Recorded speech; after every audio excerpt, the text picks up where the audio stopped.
Texto escrito por Norman Berro, 1911-2001. Extraído em stories.org.com. Tradução de Mário Persona. Narração por mim, Rodolfo Bonesso. Orientamos para que aqueles que estarão ouvindo este vídeo leiam o capítulo 3 de Gênesis. Uma das passagens mais tristes em toda a palavra de Deus, a queda do homem, sua separação do Deus Santo que o criou e o amou. Então vem o anúncio daquilo que Deus iria graciosamente prover num futuro distante para atender à necessidade do pecador caído e separado. Maravilhosa, maravilhosa verdade. Aprendamos isso no profundo de nosso coração. Quando lemos Gênesis 3, versos 1 a 7, encontramos a serpente pela primeira vez apresentada sem qualquer palavra de explicação. Eva comete vários erros. Ela não devia ter escutado a serpente quando esta lhe falou. Ela não devia ter falado com a serpente. Ela devia ter ficado perto de seu marido. Ela começou a raciocinar.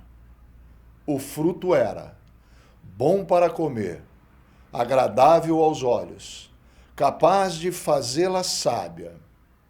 Ela desobedeceu a Deus, pois comeu o fruto. Ela o deu a seu marido para ele comer. Desde então, Satanás tem tido sucesso em trocar a verdade de Deus pelo engano e pela mentira. Ele levou a raça humana ao pecado, miséria, violência, corrupção e morte. E para o perdido, o lago de fogo para sempre. E ainda assim, as pessoas culpam a Deus pelas condições que vivem atualmente no mundo. Quando lemos Gênesis, os versos de 7 a 10 do capítulo 3, entendemos e compreendemos que imediatamente, após haverem desobedecido a Deus, pois a desobediência a Deus é pecado, eles viram que estavam nus. Eles tinham recebido uma consciência, uma má consciência, pois se esconderam de Deus. Uma má consciência sempre nos faz ter medo de Deus. Sigamos em frente em Gênesis capítulo 3. Leiamos verso 11 a 24. O resultado de um ato de desobediência, o pecado sempre separa de Deus. Sempre nos separa. Encontramos isso em Isaías capítulo 59, verso 2. O pecado sai caro. A condição do mundo hoje é o resultado de um pecado. Passamos pelo versículo 15 deste mesmo capítulo 3 e encontramos: isto aponta diretamente para Cristo na cruz, destruindo Satanás. Hebreus capítulo 2, verso 14.